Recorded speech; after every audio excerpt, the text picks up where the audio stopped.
Himachal Pradesh large dam గేట్ల ఎత్తివేత వెనుక sand mafia హస్తముందన్న ఆరోపణలు కలకలం సృష్టిస్తున్నాయి.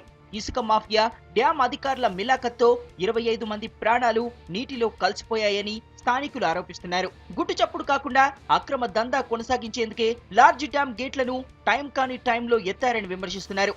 ఇసుక అక్రమాలు, అధికారుల దొంగాటపై ఉన్నతాధికారులకు ఎన్నిసార్లు చెప్పినా పట్టించుకున్న పాపాన పోలేదని స్థానికులు ఆరోపిస్తున్నారు.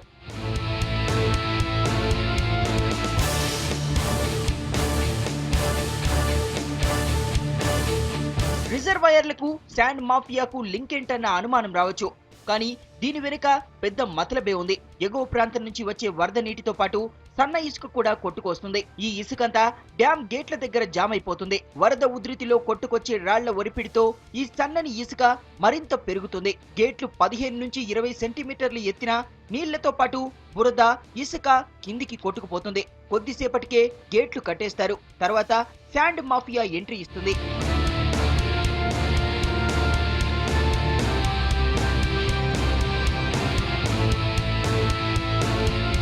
డ్యామ్ గేట్లను కూడా పకడ్బందీగా ఎత్తేస్తున్నారని స్థానికులు ఆరోపిస్తున్నారు.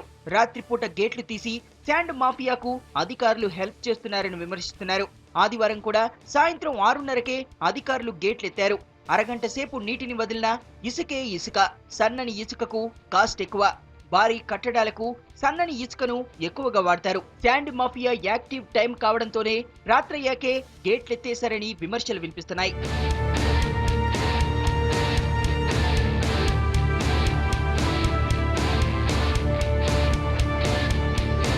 Large dam Chandigarh Manali highway పక్కనే ఉంది. డ్యామ్ కు ఆనుకొని ఉన్న రైలింగ్ అక్కడక్కడ ధ్వంసమై ఉంది.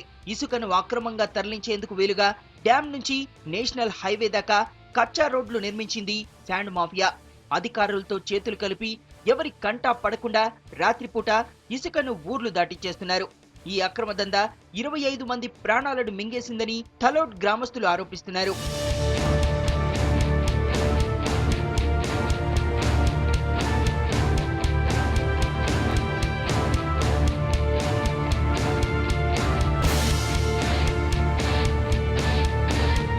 ఇసుక మాఫియా అక్రమ దందా యాంగిల్లోనూ దర్యాప్తు చేయాలని హిమాచల్ ప్రదేశ్ హైకోర్టు స్థానిక పోలీసులను ఆదేశించింది. వారం రోజుల్లో రిపోర్ట్ ఇవ్వాలని డెడ్ లైన్ పెట్టింది.